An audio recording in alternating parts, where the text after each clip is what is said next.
Salut les amis, j'espère que vous allez bien. Nous sommes le jeudi 11 octobre et c'est parti pour la revue de presse.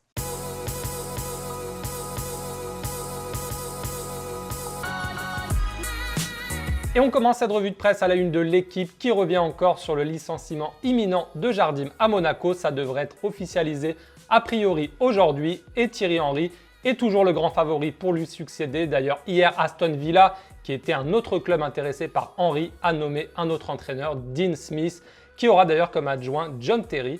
Et du coup, Thierry Henry se rapproche de Monaco. L'équipe nous apprend aujourd'hui que l'officialisation du nouvel entraîneur pourrait intervenir dimanche ou lundi prochain et que les joueurs de Monaco voient d'un très bon œil l'arrivée de Thierry Henry.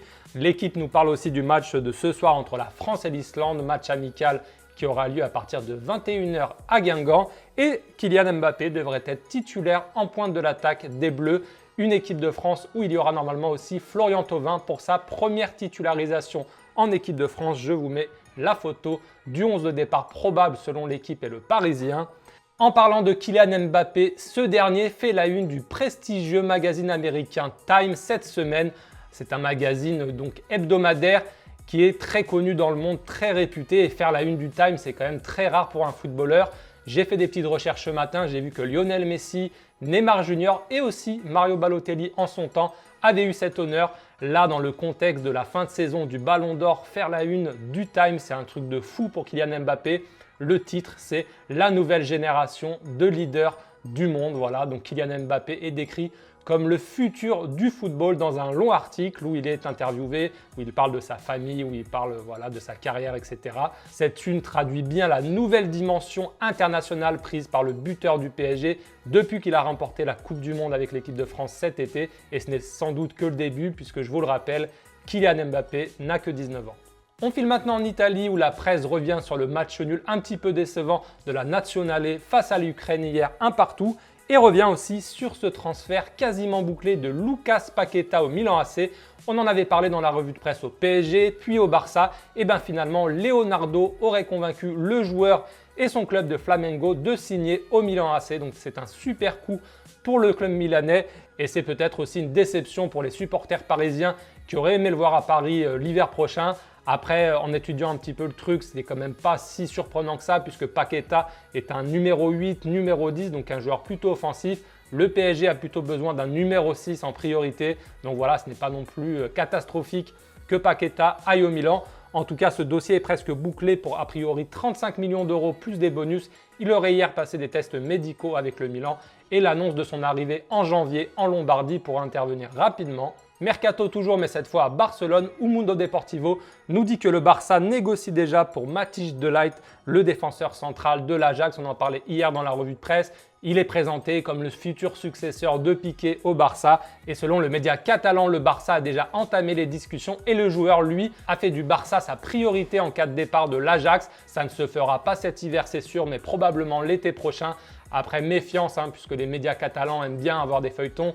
Il y a un mois, ils nous disaient que la priorité, c'était De Jong, puis c'est Rabiot. Puis hier, ils nous disaient que c'était De Ligt plus Rabiot. Donc voilà, c'est un petit peu tous les jours une nouvelle chanson.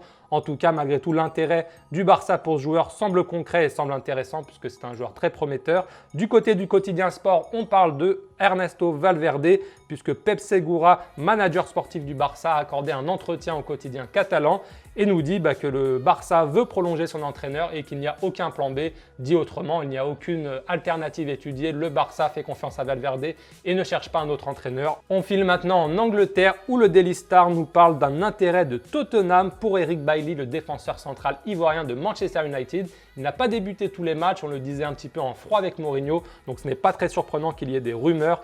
Le Daily Star, qui n'est pas le plus réputé des tabloïds anglais, nous dit aussi que Arsenal est intéressé par Eric Bailly qui est joué avant à Villarreal et dont l'agent est Mino Raiola. Affaire à suivre en janvier, est-ce qu'il partira? Moi, j'en suis pas très convaincu, mais en tout cas, la rumeur commence à devenir insistante en Angleterre.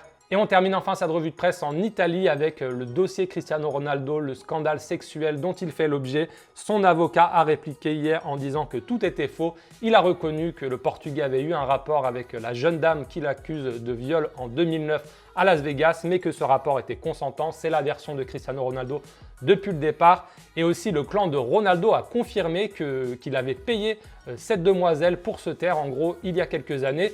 Mais l'avocat de Ronaldo assure que ce n'est pas parce qu'ils l'ont payé que ça veut dire que Ronaldo était coupable. Selon eux, c'était surtout pour ne pas écorner l'image du Portugais. D'ailleurs, selon la presse portugaise, c'est le Real Madrid qui aurait conseillé, plutôt qui aurait invité Cristiano à payer cette demoiselle pour que l'affaire n'éclate pas à l'époque et que ça n'écorne pas l'image du joueur qui venait tout juste d'être transféré au Real Madrid. Donc voilà, c'est un dossier très complexe.